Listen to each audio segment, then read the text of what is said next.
Baik, Assalamualaikum warahmatullahi wabarakatuh. Perkenalkan, nama saya Irfan Atal Syafi. Saya dari kampus Universitas Pancasakti. NIM saya 392215026. Saya dari jurusan Teknik Informatika dan Fakultas Sains dan Teknologi. Saya di sini ingin mempresentasikan tentang artikel saya yang berjudul Matematika Diskrit untuk Ilmu Komputer dan Sains. Ini dibuat untuk memenuhi tugas UAS dari dosen pengampu Bu Anissa Fauziah SSI MPD. Baik, saya mulai ya. Matematika diskrit adalah cabang matematika yang membahas segala sesuatu yang tidak saling berhubungan. Objek yang dibahas dalam matematika diskrit seperti bilangan bulat, graf, atau kalimat logika itu semua tidak berubah secara kontinu. Jadi, matematika diskrit itu adalah sebuah matematika yang tidak saling berhubungan. Jadi ketika misalkan sesuatu bilangan satu dengan yang lain itu tidak saling menghubungkan, tidak saling berhubungan, tapi memiliki nilai yang tertentu. Nilainya tetap namun terpisah gitu. Walaupun gak nyambung atau tidak saling berhubungan, tapi nilainya tertentu dan terpisah. Hal yang dibahas dalam matematika ini itu bisa ada teori himpunan, kombinatorial, bilangan, permutasi, fungsi, rekursif, graf, dan lain-lain. Matematika diskrit itu adalah mata kuliah utama dari ilmu komputer atau informatika yang saya alami, itu jurusannya. Tapi yang biasanya dia bahas atau dipelajari dalam matematika diskrit itu ada logika, himpunan, relasi dan fungsi, induksi matematika, teori bilangan bulat, teori graf, dan kombinatorial. Dari topik-topik yang di atas disebutkan itu ditujukan untuk menyelesaikan suatu permasalahan, yang membedakan ialah cara pengerjaannya. Jadi semuanya 7 topik itu tujuannya adalah untuk menyelesaikan masalah, namun mereka punya cara-cara yang berbeda untuk menyelesaikan masalahnya.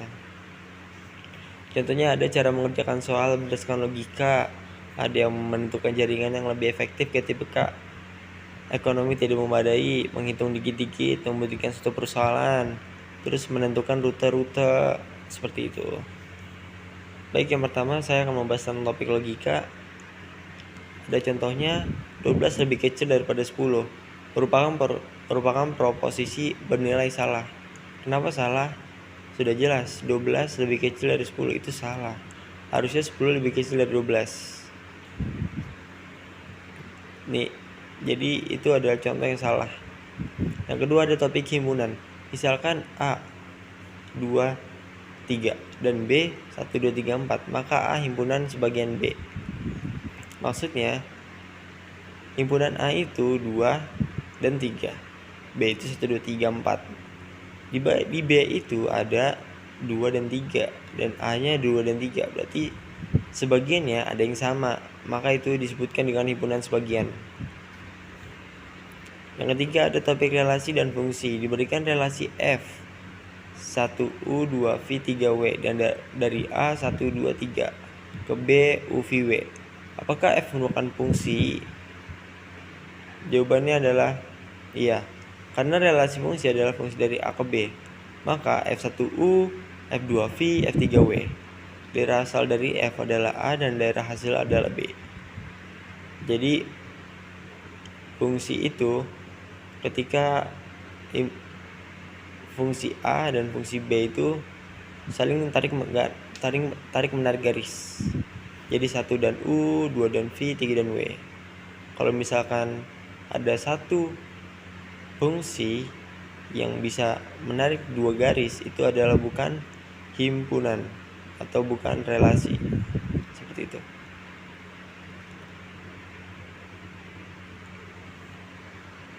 Dan range atau daerah hasilnya dari F adalah UVW. Jadi daerah hasil itu adalah fungsi B dan daerah asal itu A. Selanjutnya topik induksi matematika. Setiap bilangan bulat positif n lebih besar dari sama dengan 2 dapat dinyatakan sebagai perkalian dalam satu atau lebih bilangan prima. Jadi ketika kalian mengerjakan soal induksi matematika itu, kalau misalkan n lebih besar daripada 2, itu merupakan bilangan positif. Kalau misalkan n-nya lebih kecil dari 2, itu bilangan negatif. Selanjutnya topik bilangan bulat. Ada 4, 12 karena 1, 2, 4 sama dengan 3. Maksudnya itu ketika 12 dan 4 maka hasilnya sama dengan 3. Kenapa? Karena dalam teorema Pythagoras, jika ada angka 12 dan 4 pasti hasilnya 3. Atau misalkan 4 dan 3 maka hasilnya 12. Seperti itu. 3 itu kan bilangan bulat, atau 12 sama dengan 4 kali 3. Jika ada salah satunya maka hasilnya itu. Jika misalkan 3 dan 12 maka hasilnya 4. Tetapi jika 4 dan 13 maka jadinya 1, 3, 4. Itu bukan bilangan bulat, itu bukan termasuk bilangan teorema Pythagoras, yang berarti bukan bilangan bulat, maka silakan koma. Seperti itu. Dan yang selanjutnya ada topik graf. Topik graf itu bisa dilihat di gambar, ada dia seperti menentukan jalan atau menentukan lintas-lintas yang biasanya saling berhubungan. Misalkan yang di G1 itu yang di sebelah kiri ada 1, 2, 3, 4. V itu adalah titiknya, ada 1, 2, 3, 4. Dan E-nya itu adalah kayak sisinya. Jadi untuk G1 itu ada 1 dan 2, 1 dan 3. Selanjutnya ada 2 dan 3, 2 dan 4. Selanjutnya ada 3 dan 4.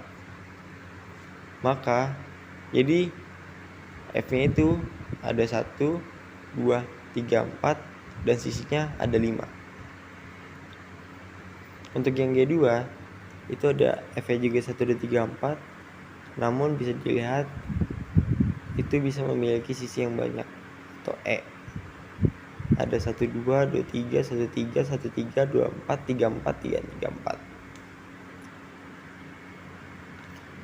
Kenapa 3, 4 ada 2? Itu di gambarnya mereka itu tetap sama, cuma beda lintasan atau beda sisi. Jadi kayak muter balik arah gitu loh. Dan yang G3 itu V-nya ada 4 juga. Namun bedanya di 3 itu lihat ada bundarannya.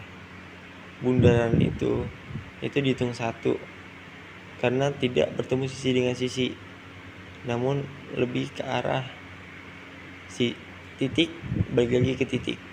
Seperti itu. Yang ketujuh ada topik kombinatorial. Contohnya adalah kode buku di sebuah perpustakaan panjangnya 7 karakter, terdiri dari 4 huruf. Berbeda dan diikuti dengan 3 angka yang berbeda pula. Maka jawabannya itu seperti di huruf itu ada 26, dan sedangkan di soalnya ada 4 huruf yang berbeda. Maka permutasinya itu 26 dan 4.